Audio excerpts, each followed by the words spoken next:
bonsoir ou bonjour, c'est Miel ASMR.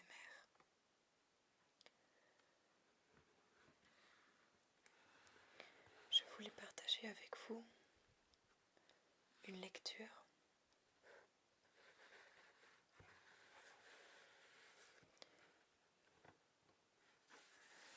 c'est une petite histoire écrite par Marcel Pagnol. C'est une histoire qui se trouve à la fin d'un de ses livres. Le livre en question s'appelle La petite fille aux yeux sombres. Mais moi je vais vous raconter les secrets de Dieu. Je trouve que c'est une belle histoire.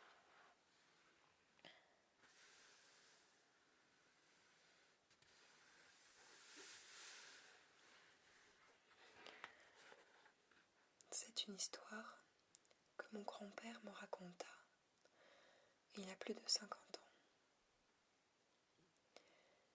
Et il l'avait entendue 50 ans plus tôt, pendant son tour de France.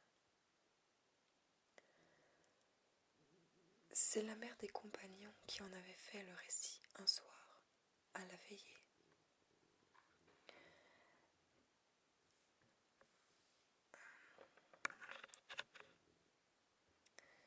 Il y a juste le fil qui dérange un petit peu. Voilà.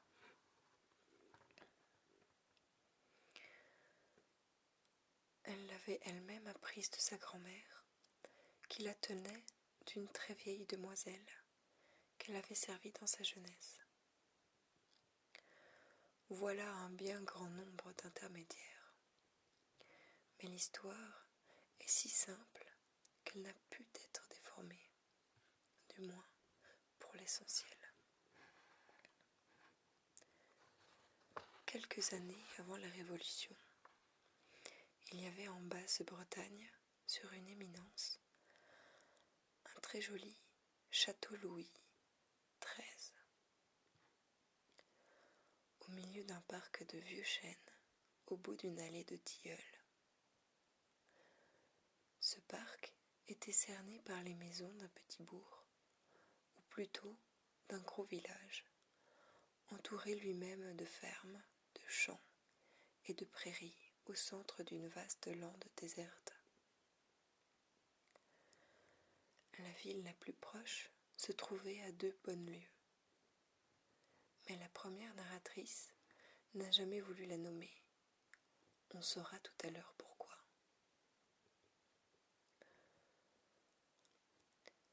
Le château était habité par une très riche comtesse dont le mari, qui avait été un vaillant officier, était fort bêtement mort de la variole, alors qu'il avait la faveur du roi et qu'un brillant avenir lui était promis. Madame la comtesse était une grande et forte femme qui avait une voix d'homme et montait ses chevaux comme un écuyer. Elle avait presque toujours une cravache à la main, mais elle ne s'en servait que pour fouetter ses bottes. Parce qu'elle n'avait pas eu d'enfants, elle s'occupait maternellement de ceux de ses fermiers, et tout le monde l'adorait.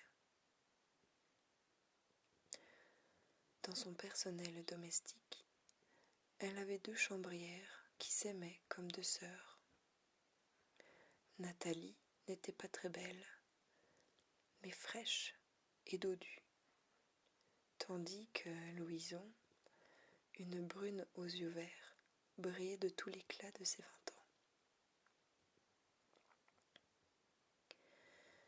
Elles vivaient toutes les 2 parfaitement heureuses lorsqu'un matin d'avril, Madame la comtesse ramena de la ville un nouveau jardinier, qui était jeune et beau. Tout naturellement, il tomba amoureux de Louison. répondit bientôt à ses avances, et il vint la rejoindre chaque nuit dans sa chambre. En profitant d'un gros chêne dont une longue branche s'allongeait jusqu'à la fenêtre de sa belle.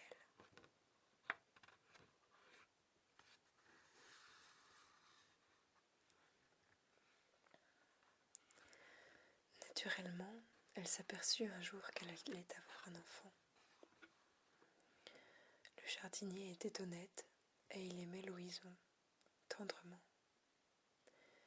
Ils décidèrent donc de se marier et d'en demander la permission à madame la comtesse dès le dimanche suivant, au retour de la messe. Par malheur, ils étaient ce jour-là sous une mauvaise étoile.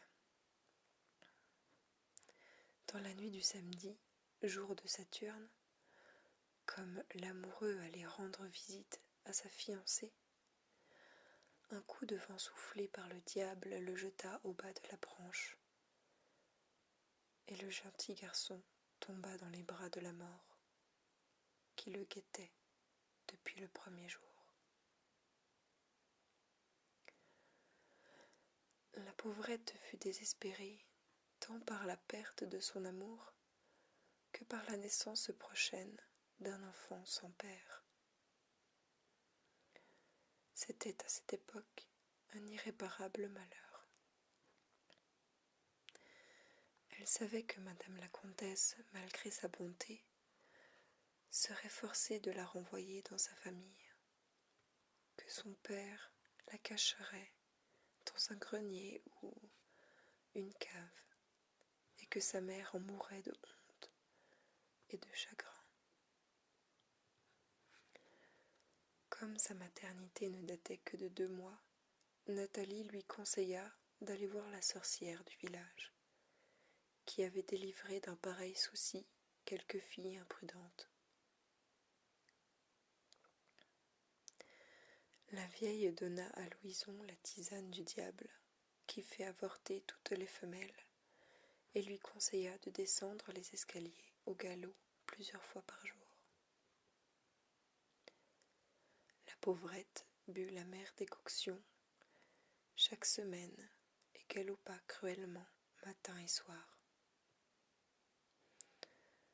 De plus, pour cacher son état, elle serrait fortement ses hanches dans une large ceinture de toile avec l'aide de Nathalie. Le seul résultat qu'elle obtint, ce fut une grande faiblesse. Son jeune visage perdit ses belles couleurs, ses joues se creusèrent, tandis que ses oreilles paraissaient grandir. Vers le terme de sa grossesse, elle ne put quitter son lit.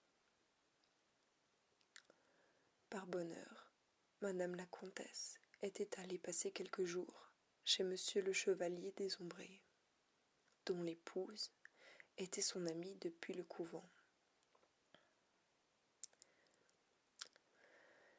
C'est à la veille de son retour qu'au milieu de la nuit, la pauvre Louison mit au monde une petite fille, puis s'endormit et mourut, pendant que Nathalie, désespérée, constatait que l'enfant était contrefaite. Une épaule remontait jusqu'à l'oreille, ses jambes étaient inégales, et ses doigts trop courts étaient recourbés en forme de griffes. Lorsque madame la comtesse arriva, on ne put lui cacher ce double malheur. Elle fouetta violemment ses bottes et envoya chercher le docteur du village, qui était un homme encore jeune, mais fort savant, car il avait étudié à Paris. Pour la malheureuse mère, il déclara qu'il ne restait qu'à l'enterrer. Puis, il examina assez longuement le bébé et dit « Le cœur est bon, mais il est heureusement très probable que cette pauvre créature ne vivra pas. Si pourtant elle doit vivre, et nous le saurons dans 2-3 ou 4 jours, je pense que le meilleur service à lui rendre sera de l'étouffer entre 2 oreillers. Mais la comtesse répliqua furieusement que c'était là une idée sacrilège, que la petite créature avait une âme créée par Dieu lui-même, et que si sa volonté était qu'elle vécût, nul n'aurait le droit, même par charité, d'y contrevenir. « Vous voulez donc, dit le docteur, lui imposer une vie de martyr ? Sachez que ces malformations ne peuvent que s'accentuer. Elle ne sera probablement pas capable de marcher. Ses mains seront très difficilement utilisables.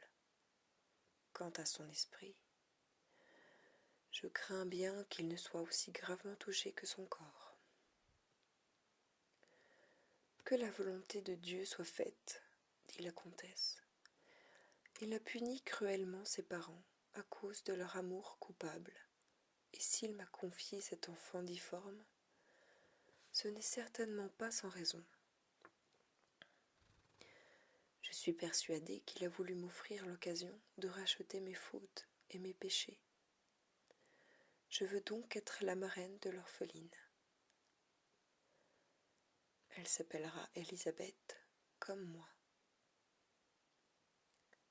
Allez tout de suite me quérir à la plus belle nourrice du pays. Dites-lui qu'elle aura des gages triples, qu'elle mangera à ma table, qu'elle sera servie par Nathalie et qu'elle gagnera, en même temps que moi, son paradis.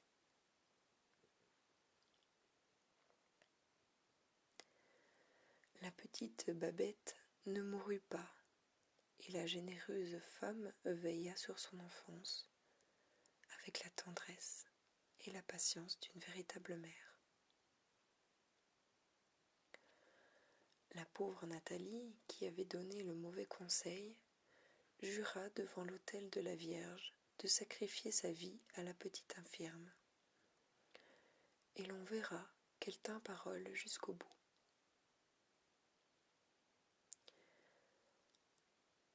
La comtesse installa le docteur au château, mais sa science et son dévouement ne purent rien pour redresser les vertèbres déviées ou rendre leur libre jeu à des articulations bloquées.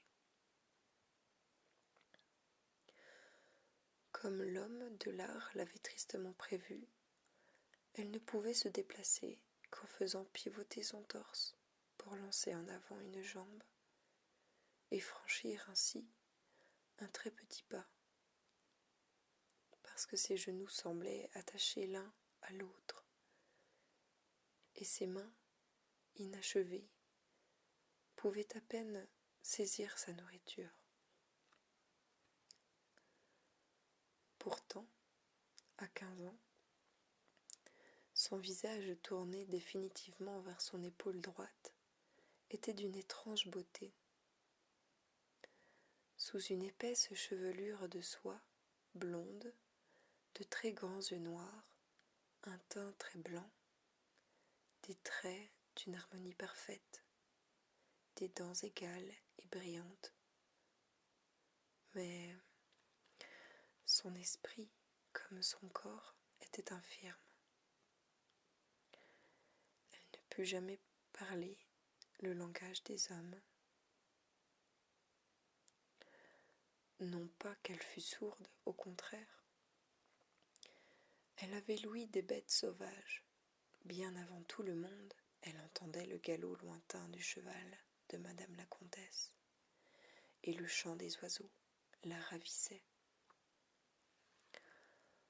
On s'aperçut bientôt qu'elle les comprenait et qu'elle savait leur répondre en les imitant.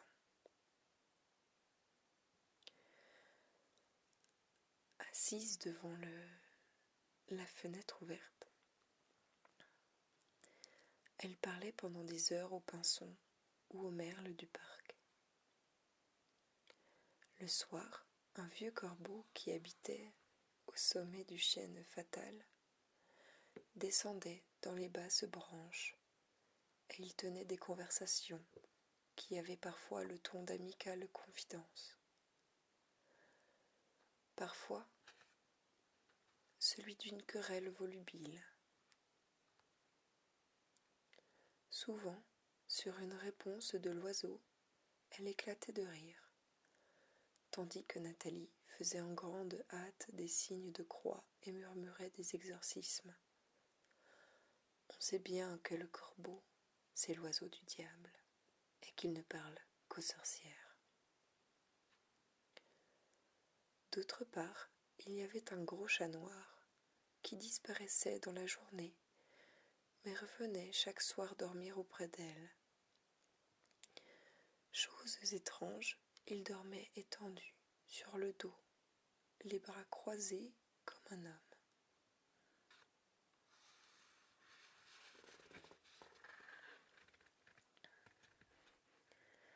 Timidement, Nathalie confia ses craintes à madame la comtesse, qui ne fit qu'en rire.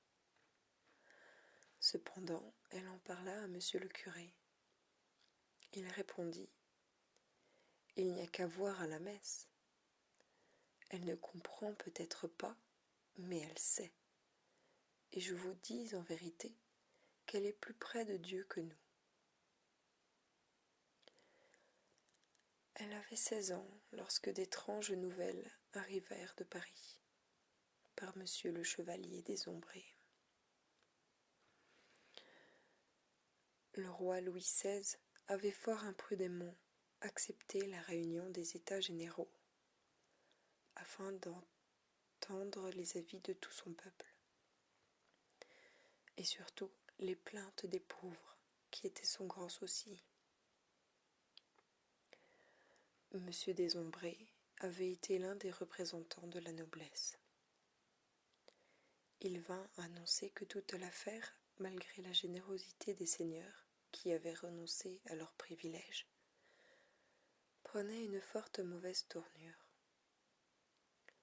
Le petit peuple, excité par d'abominables canailles, avait attaqué la prison royale et assassiné le gouverneur, qui avait eu la faiblesse de leur ouvrir la porte.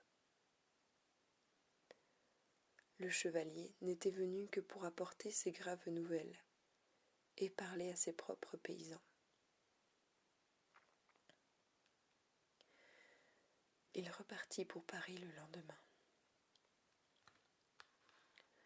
Le petit bourg était si bien perdu dans la lande que des nouvelles de la Révolution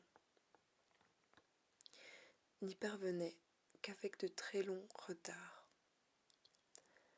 Et elle était si étrange que la comtesse refusait d'y croire, et se gardait bien d'en faire part à ses paysans, qui n'avaient d'ailleurs aucune envie de se révolter. La vie continuait donc, presque normale, lorsque le chevalier des Ombrés reparut, grandement amaigri et les cheveux blancs. Il venait de passer 2 années dans les geôles républicaines avant de réussir à s'en évader. Il annonça que le roi, jeté en prison puis jugé, venait d'être décapité à la machine. Heureusement, les provinces commençaient à se révolter. Des troupes royalistes s'assemblaient en Vendée. Elles allaient marcher sur Paris, sous le commandement de M. de Charette. Il fallait donner des armes aux paysans les plus jeunes et courir à ce rendez-vous.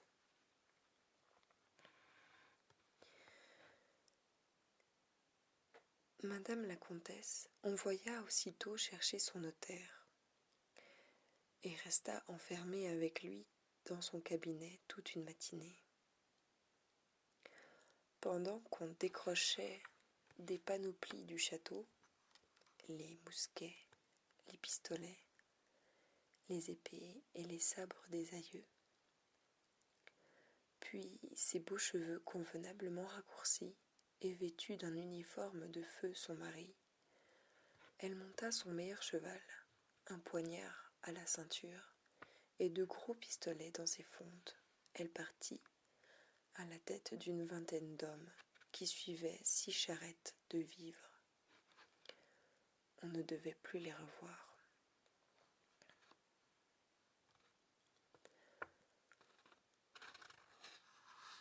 La comtesse avait confié au docteur la garde du château, des femmes, des enfants et des vieillards du bourg. Elle s'y dévoua corps et âme, en rassurant les uns et les autres, et en organisant une distribution équitable de la nourriture.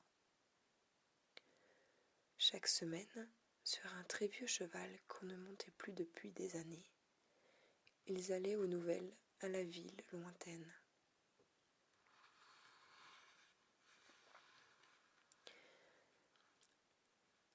Le docteur en rapporta un soir de bien triste. La guerre civile de Vendée était terminée et l'armée royaliste taillée en pièces. Cependant, une partie des troupes avait pu échapper au massacre. Il lui resta donc un faible espoir, et il passait des heures entières sur la plus haute terrasse du château, scrutant l'horizon circulaire. C'est ainsi qu'un jour, au coucher du soleil, il vit surgir une troupe que précédait un cavalier et que suivaient quelques chariots. Il allait descendre pour annoncer la grande nouvelle lorsqu'un doute le saisit. Cette colonne lui parut un peu trop longue. C'était un bataillon de bleus qui fit son entrée dans le bourg, le mousquet à l'épaule, en chantant des hymnes révolutionnaires. Leur capitaine déclara qu'il était chargé par le gouvernement de la République de vérifier le patriotisme des citoyens et de leur imposer la nouvelle devise « Liberté, égalité, fraternité ». En conséquence, il s'installa au château avec une douzaine de sergents et un certain nombre d'éclopés et de malades. Il ordonna de soigner ces héros, victimes de leur dévouement à la République. Le docteur maîtrisa ce dangereux imbécile en proclamant sa haine des nobles. Il lui fut ainsi permis de conserver auprès de lui la petite infirme dont il avait la garde et la fraîche Nathalie que le capitaine préserva de plusieurs viols consécutifs en la réservant à son usage. Pendant que le docteur soignait les héros, les autres républicains pillaient le village et troussaient les filles. En 15 jours, ils vidèrent les caves, les greniers, les poulaillers, les bergeries, et ils pendirent sur la grande place 3 vieux paysans qui avaient prétendu défendre leurs biens. Le village vivait donc dans la terreur et la misère. Mais un soir, l'un des malades que le docteur soignait en vain comprit qu'il allait mourir.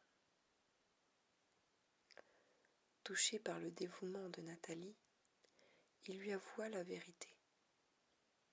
Toute la troupe n'était composée que de déserteurs et de bandits de grand chemin, qui avaient déjà pillé plusieurs villages et qui redoutaient une rencontre avec les soldats de la République. Le docteur, informé, fit venir 2 petits paysans de 12 ans, braconniers émérites, et les chargea d'un message pour son ami, le chirurgien de la ville voisine. Les courageux enfants, qui savaient tous les sentiers, réussirent à sortir du bourg sans être vus par les sentinelles et marchèrent toute la nuit. C'est ainsi que le surlendemain, à l'aube, le village était cerné par un fort détachement de troupes de la République. Quelques-uns des pillards essayèrent de se défendre. Ils furent abattus sur place. Un certain nombre purent fuir, les autres furent jugés en quelques minutes et pendus aux arbres du parc. Enfin, le docteur qui avait mis un bonnet rouge et chantait la campagnole, avec une véritable férocité, fut nommé commissaire de la République par le commandant des libérateurs, avec plein pouvoir sur le bourg, et les troupes se retirèrent sous les bénédictions des derniers habitants.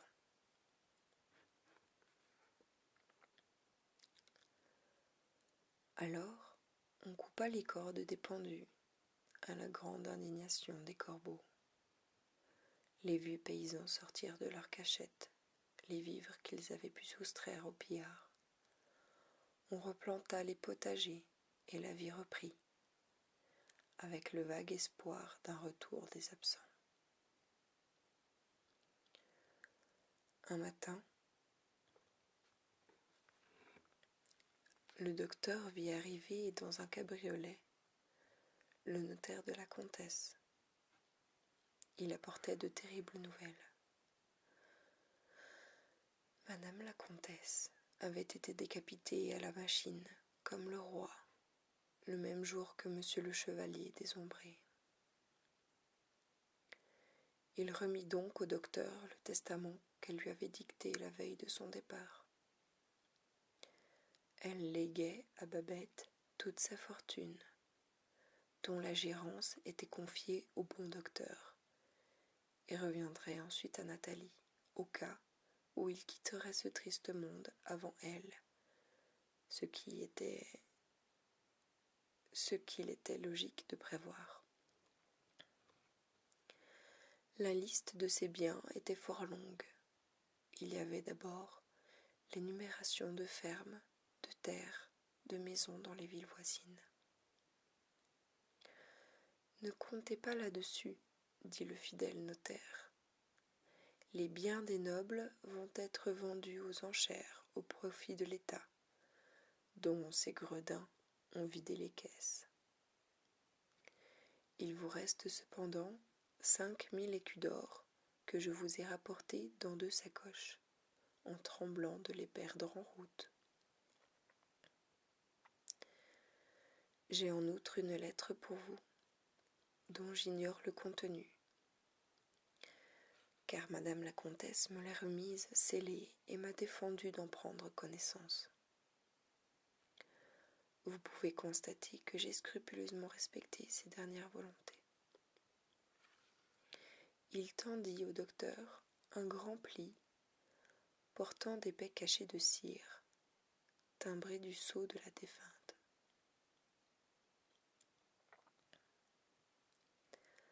Cette lettre contenait des instructions très précises pour l'entretien de Babette et des dispositions à prendre pour la confier à un couvent, au cas où le docteur et Nathalie quitteraient cette vie avant elle.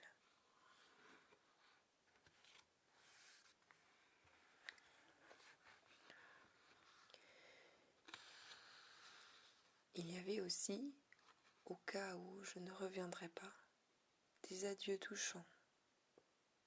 Enfin, un post-scriptum révélait que feu monsieur le comte avait enterré profondément dans des écuries, premier coin à gauche en entrant, 10 000 écus blancs. Après un bon déjeuner, le fidèle notaire repartit dans son cabriolet.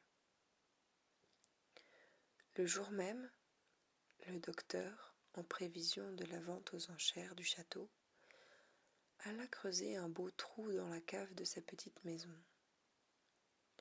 Avec l'aide de Nathalie, il y transporta, en plusieurs voyages, le trésor, et dans le gros village, la vie reprit, assez calme, mais bien triste.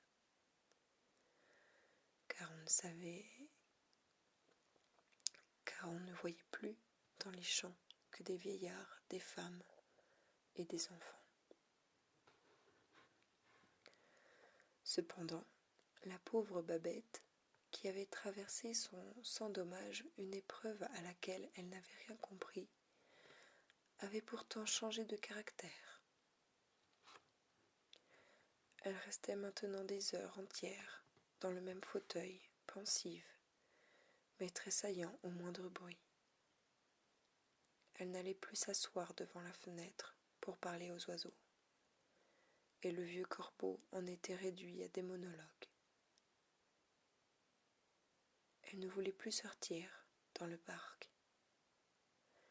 Elle restait des heures entières blottie dans un fauteuil, inquiète et tressaillant au moindre bruit.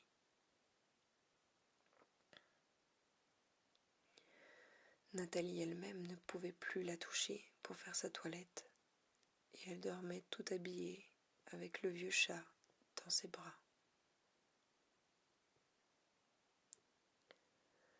Ce qui rassurait le docteur, c'est qu'elle avait gardé un appétit remarquable et qu'elle mangeait à toute heure du jour ou de la nuit. Un soir, Nathalie finit par dire « Moi, je me demande si elle n'est pas enceinte. » « C'est impossible, » dit le docteur. « Elle n'a pas eu de puberté et je suis persuadée qu'elle n'en aura jamais. Et puis, quel est le criminel qui aurait pu violenter cette pauvre créature? Ce n'est pas imaginable. »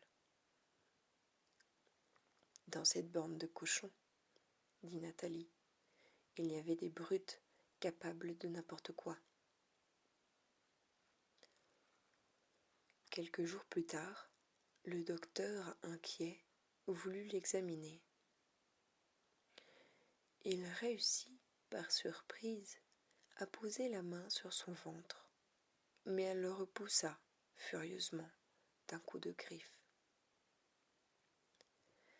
Et comme on n'avait pas pu tailler ses ongles depuis plusieurs semaines, la joue fut labourée par 4 sanglantes balafres.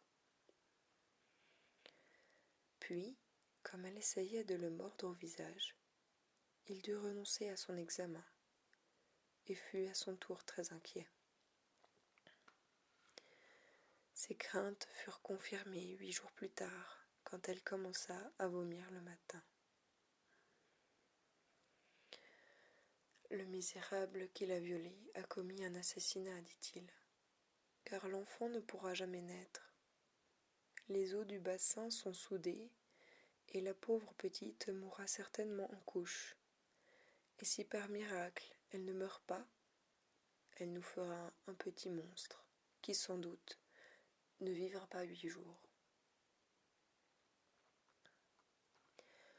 Lorsque les douleurs de l'enfantement commencèrent, le docteur alla chercher un de ses amis, médecin réputé de la ville voisine. Il la trouvait étendue sur son lit, gémissante, et elle n'eut pas la force de résister à leur examen. « Il n'y a qu'une solution, » dit le savant confrère. « C'est de tenter l'opération de Jules César. Elle est évidemment très dangereuse, mais si nous ne sauvons pas la mère, nous pourrons peut-être sauver l'enfant. » On envoya chercher monsieur le curé. Il vint, avec les saintes huiles, pour le cas où son ministère eût été nécessaire. Pendant que la parturiente gémissait en serrant dans ses mains mutilées celles de la douce Nathalie, on installait le prêtre dans la chambre voisine, où les 2 praticiens préparaient leurs outils tranchants et des tampons de charpie sur une large table recouverte d'un drap. Puis, monsieur le curé se mit en prière. Comme les chirurgiens allaient sortir pour aider à transporter la pauvrette, la porte s'ouvrit toute grande sous la poussée d'un pied. Nathalie leur présentait comme une offrande le petit garçon qui venait de naître. Il était beau. Babette put allaiter son enfant, mais pendant les premiers mois, elle ne permit à personne d'y toucher. Quand une main s'avançait doucement vers lui, elle grondait comme une chatte, la lèvre retroussée sur ses dents. Cependant, elle comprit peu à peu qu'on ne lui voulait que du bien. Elle permit à Nathalie de le laver et de l'habiller, mais elle ne consentait jamais à lâcher la main de l'enfant. Elle lui parlait longuement dans son étrange langage d'oiseau, et pour l'endormir, elle gazouillait de jolies petites musiques.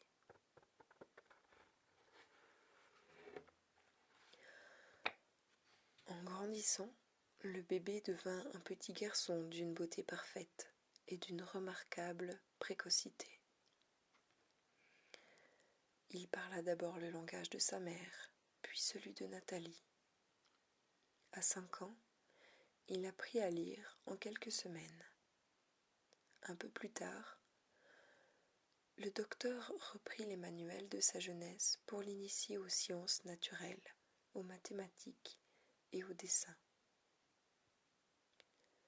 Émerveillé par son intelligence et sa surprenante mémoire, Monsieur le curé lui enseigna le latin.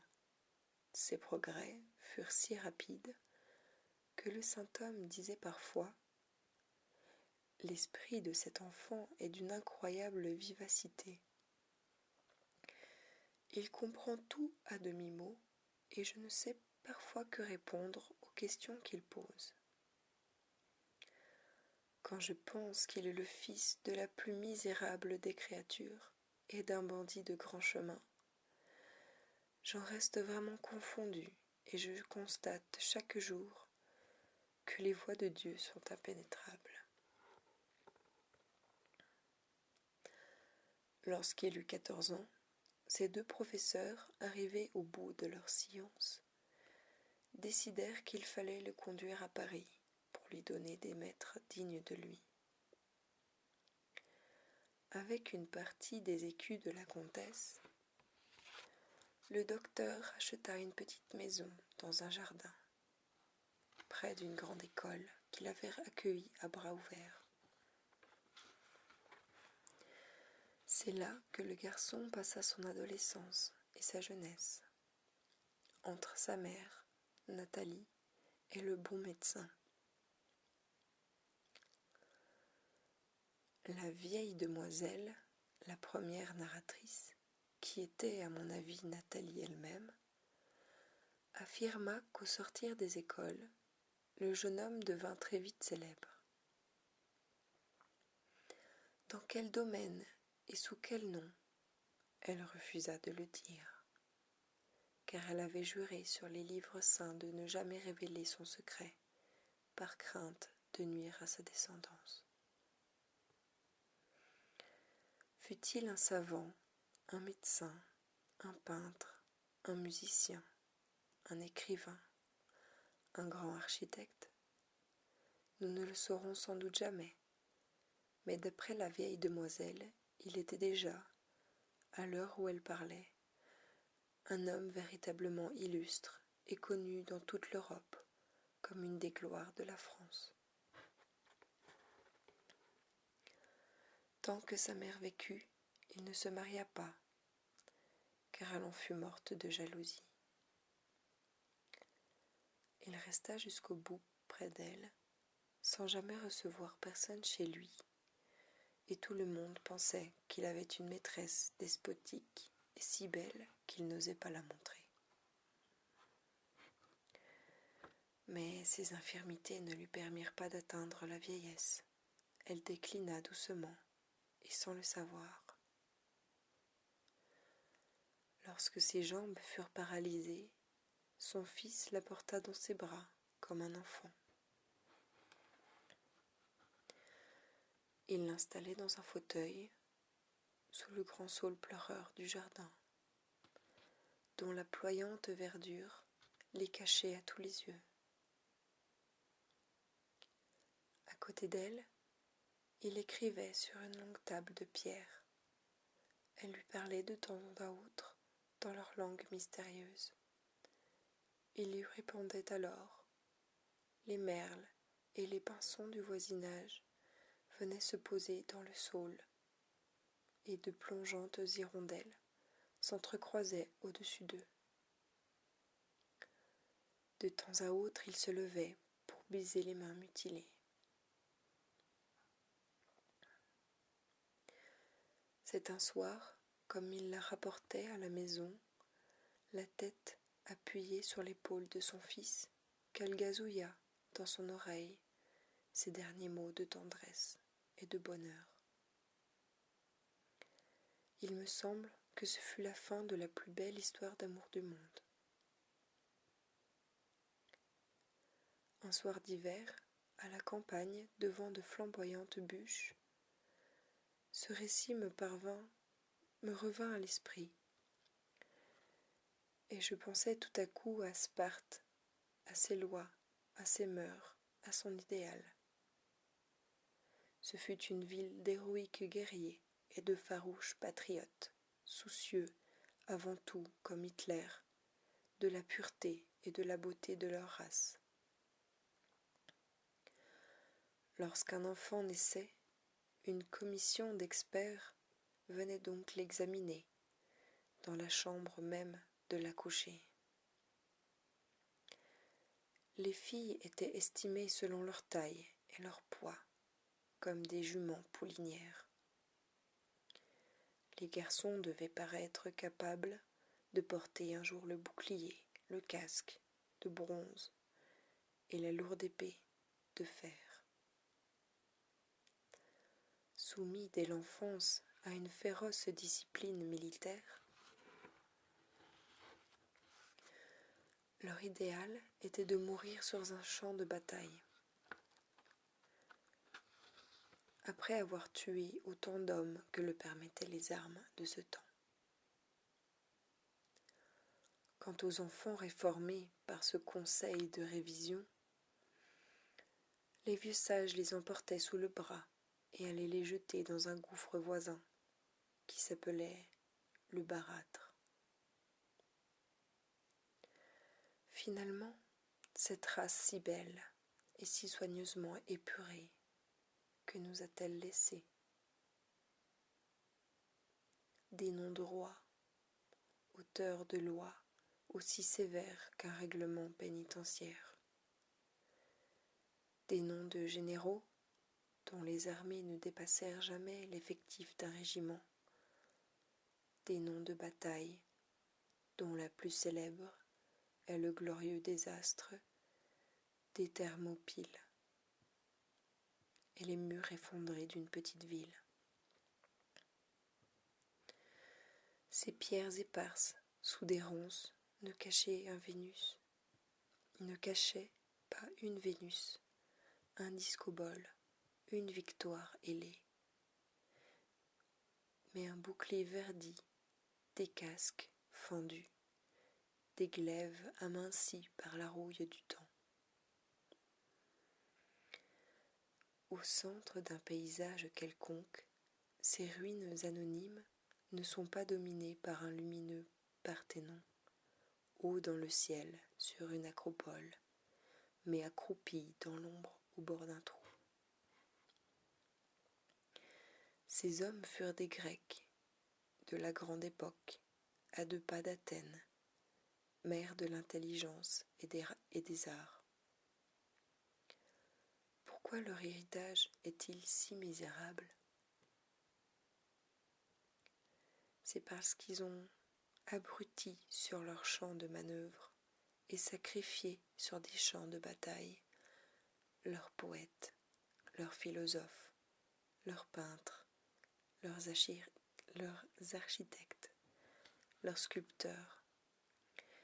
C'est parce qu'ils ont peut-être précipité sur les rocs aigus, au fond du Barathre, un petit bossu qui était Ésope, ou le bébé aveugle qui eût chanté à travers les siècles les dieux et la gloire de leur patrie.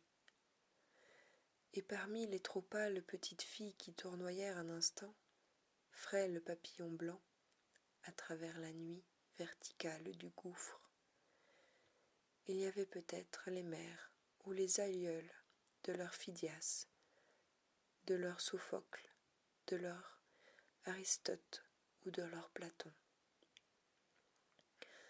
Car toute vie est un mystère, et nul ne sait qui porte le message, ni les passants, ni le messager.